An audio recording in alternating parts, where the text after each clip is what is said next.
Ragazzi, sapete che questo è il pedale meno usato dai chitarristi? E se dovessi scegliere un solo effetto per chitarra, molto probabilmente sceglierei proprio il boost. E ora vi spiego perché anche voi dovreste farlo.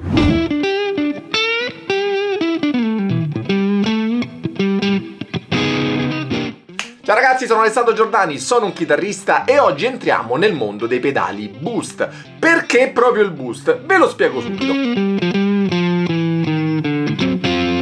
Per noi chitarristi raggiungere il suono perfetto è una ricerca, diciamo, senza fine e il boost è un elemento fondamentale perché, oltre ad aumentare il segnale della nostra chitarra, aiuta anche a modellare il nostro suono. E in questo video vi farò vedere come migliorare il vostro suono grazie ai diversi tipi di boost: clean boost, EQ boost e preamp boost. E se non ne avete nemmeno uno, più avanti vi dirò un trucco per sfruttare i vostri pedali e usarli come boost. Quindi sappiate che c'è un pedale boost che fa sicuramente al caso vostro, sia se volete semplicemente avere più volume, per un assolo ad esempio, o se volete aggiungere un carattere unico al vostro timbro, saturando ad esempio l'ampli o un overdrive. Già vi sento dire: ok, io non l'ho mai usato, quale devo scegliere e come può migliorare il mio suono? Cominciamo quindi con il clean boost. Questo tipo di pedale è sinonimo di semplicità. Il compito principale di un clean boost è aumentare il volume della chitarra senza alterarne il timbro. È come alzare la manopola del volume ma con più potenza e soprattutto senza perdere la qualità a volumi alti. Un esempio di pedale clean boost è il pickup booster della Seymour Duncan. Questo è un pedale vintage che è ottimo per alzare il volume e spingere l'amplificatore,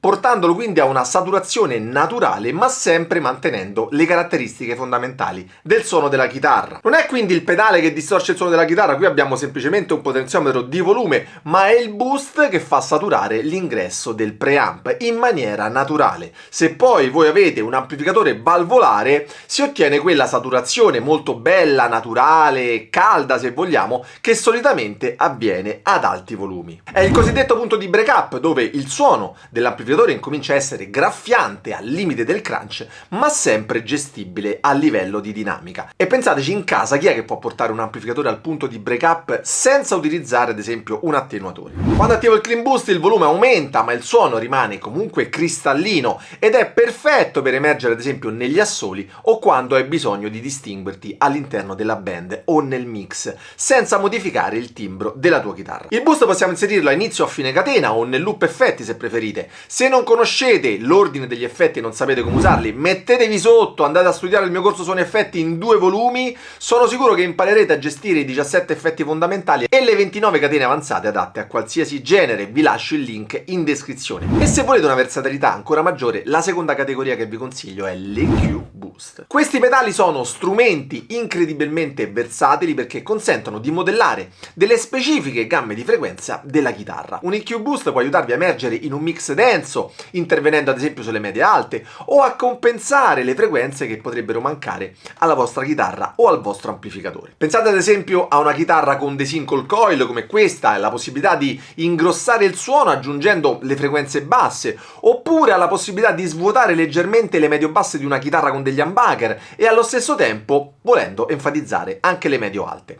I primi pedali di questo tipo prevedevano soltanto un boost delle alte frequenze e furono usate da leggende della chitarra come Brian May o Tony Iommi. Sono particolarmente utili con gli amplificatori a valvole perché aiutano a far uscire le armoniche superiori che fanno risaltare le note, specialmente durante gli assoli. Con il tempo poi sono usciti modelli che hanno aggiunto anche dei controlli tipici di un equalizzatore che risultano molto comodi per scolpire il suono o compensare eventuali mancanze del proprio amp. Un boost che amo tantissimo per la sua indubbia versatilità è l'Exotic RC Booster. Qui vedete la prima e la seconda versione. Questi pedali forniscono un controllo del timbro molto preciso, rendendoli indispensabili sia in studio che dal vivo. La cosa essenziale di questi pedali è l'aumento del guadagno senza però alterare il suono, quindi mantenendo tutte le armoniche e il timbro naturale dello strumento. Aggiungono corpo e un extra punch, passatemi il termine, a qualsiasi chitarra o pedale ed è perfetto per ottenere un suono con un maggiore carattere e una maggiore presenza. Basta accenderlo e tutto diventa più chiaro e brillante.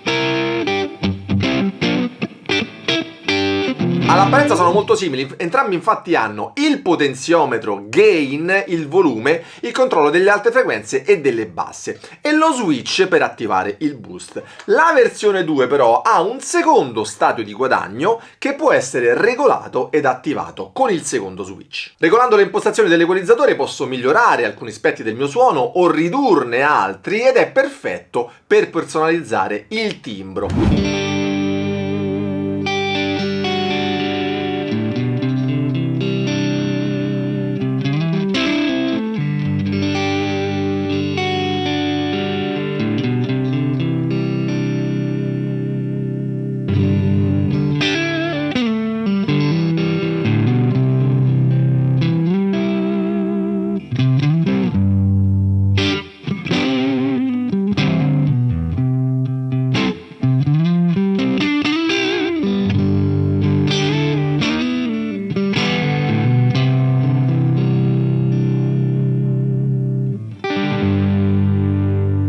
Potete metterli prima o dopo un overdrive e nella versione 2 potete anche dare un ulteriore gain. Generalmente diciamo che c'è chi lo preferisce prima, ad esempio della sezione overdrive, per aggiungere armoniche al clean dell'amplificatore o per saturare un eventuale overdrive posto dopo, e chi invece lo usa dopo la sezione dei distorti per avere un incremento di volume e quindi bucare il mix, come si dice in gergo, durante un assolo, ma sempre però rispettando il suono di partenza. E voi come lo utilizzate? Fatemi sapere con un commento qui sotto che ovviamente non leggerò. Con la versione 2 potete fare in pratica entrambe le cose, evitando di fare quindi delle scelte drastiche sull'ordine dei pedali. Grazie infatti alla somma dei due canali potete sia aumentare il gain vero e proprio che il volume.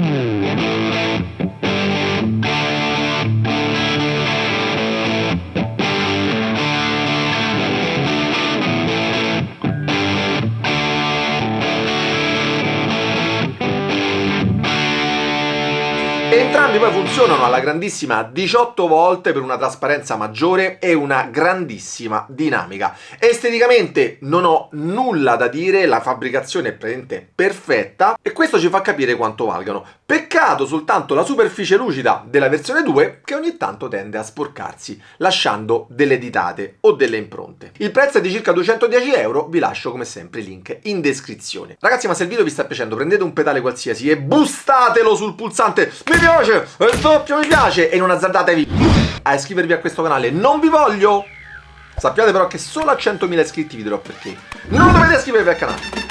Il terzo tipo di boost è il preamp boost, che si differenzia da un clean boost o da un EQ boost perché aggiunge un po' di colore e calore al suono, replicando l'effetto di una sezione di un preamplificatore valvolare. Uno dei più famosi è l'Exotic EP Booster, che si ispira allo stadio di preamplificazione di un Echoplex Tape Echo. Quindi non solo aumenta il segnale, ma lo arricchisce anche con delle armoniche che sono molto piacevoli. Io lo uso da anni in pedaliera e spesso lo tengo sempre acceso proprio per la pasta sonora che restituisce. Ma sentiamo cosa succede quando uso un preamp boost.